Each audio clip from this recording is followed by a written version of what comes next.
Mr. Lockhart.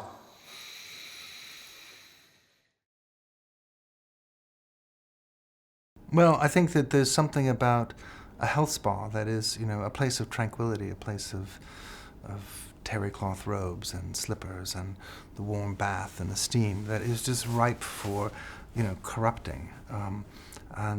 The louder you scream, the more, the kinder they are, that sort of nightmare. So that was really the origin of the thing, is just taking this idea of what is wellness, what makes us well.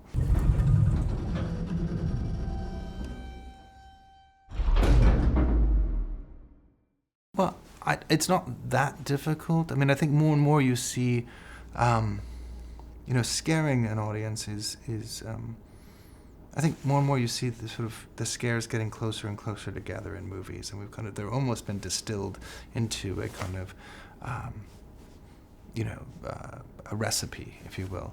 We're sort of getting back to, slow cooking the audience, right? We want to really conduct psychological experiments on you. We have you for a period of time in a darkened room, and you're watching Lockhart make his journey. You're watching our protagonist reluctantly become a patient at this place, but you're really the patient, right? I mean, we get used sound and image to hopefully leave something that sticks with you for a few days or longer.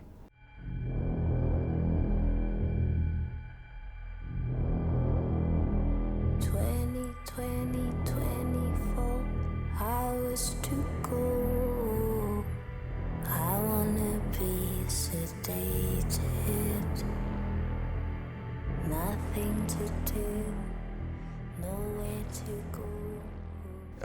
There are things that scare us that we can immediately, when curtain closes, we can say, okay, that was scary, but then there's my life. And then there are things that, okay, curtain closes, that movie is over, but I'm still disturbed, right? So I think, as a society, where something is not right, like we're in some form of denial, and I think we know that. We live in an increasingly irrational world. We don't, we know history, but we're driving this car into the wall, and we can't seem to turn the wheel, and those things. So I think when you leave the movie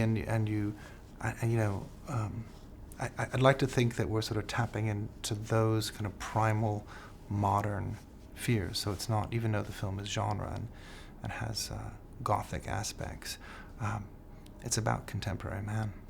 Nothing to do, nowhere to go. I wanna be sedated.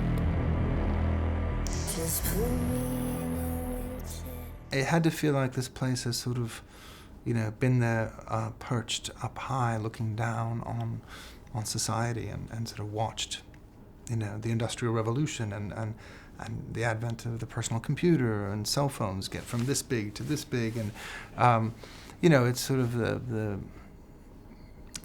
masticizing kind of disorder of modern man, and I think, it's and then the characters who come there, they have to be vulnerable to this diagnosis. So they're kind of, in sort of achieving greatness, they've done it at a cost, and the bills come due. So when Vollmer, gives them their sickness, he's really absolving them of their sins. It was critical to get Dane. I mean, Justin and I were thinking about him as we were writing the character, knowing that we wanted to start Lockhart as somebody who was really not likable. We're starting him as a young stockbroker, sort of eager to throw his partners under a bus, do whatever it takes to kind of get ahead. So they had a greater distance to fall, but also so that he is sort of ripe for this diagnosis. He's much younger than anybody else at the sanatorium, but he has it in spades. And it's important to not, disengage with the character, because he's written to be unlikable. But when you have somebody like Dane, he can play that, but you simply can't stop watching him. And as he has doubts, and as his confidence erodes, I think we start to garner some empathy for him. before I go insane. Can't control my fingers, can't control my brain.